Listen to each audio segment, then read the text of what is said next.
అలాగే స్కిన్ కూడా చాలా మంచిది. చాలా మందికి నాకు ఆకలిస్తుంది ఎక్కువ, బాగా భోజనం తినేస్తున్నాను అందుకే లావ్ అయిపోతున్నాను అంటారు కదా. వాళ్ళు రోజు పొద్దున్నే లేవంగానే వేడి నీళ్ళలోకి 1 టీ స్పూన్ దీన్ని కలిపి సేవించండి, మీకు ఆకలి ఉపశమనం అవుతుంది.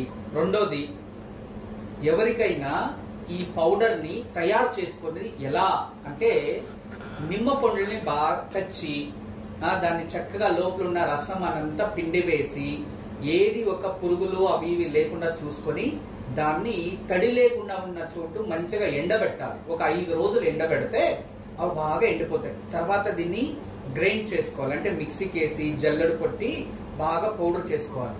దీని ఒక డబ్బాలకు వేసి పెట్టుకొని, మనం ఇంట్లో వంటలు చేస్తూ ఉంటాం కదా, రోజు మీరు సాంబారు ఇవన్నీ తయారు చేస్తారు కదా, వాటిలో చిటికెడు వేస్తూ ఉండండి. హై ఇమ్యూనిటీ, డైజెషన్ బాగా అవుతుంది. ఫుడ్ పాయిజన్ ఉంటే వెళ్ళిపోతుంది అందులో. ఇది చాలా ఉపయోగపడుతుంది. ఫుడ్ లో ఏదైనా మనకి వ్యతిరేకమైనది ఏదైనా ఉంటే అది వెళ్ళిపోతుంది, అంటే పాయిజన్ కాకుండా ఉంటుంది అని అర్థం. దాంట్లో ఉంటే వెళ్ళిపోతాయి, అటువంటి కల్మషాలు ఉంటే తీసేస్తుంది అని అర్థం. మంచిది ఆరోగ్యానికి, అలాగైనా శరీరానికి చేరుతుంది.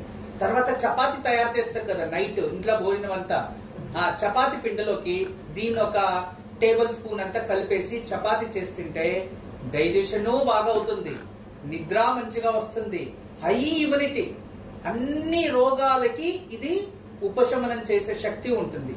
మెయిన్ యాంటీ క్యాన్సర్, అంత బాగా ఉపయోగపడుతుంది.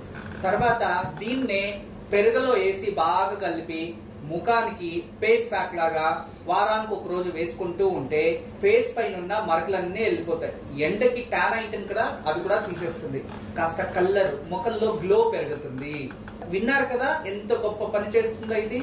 ఇది చూడడానికి నిమ్మ తొక్కల చూడం అంతే, కానీ దీని ఉపయోగం మాత్రం బ్రహ్మాండం.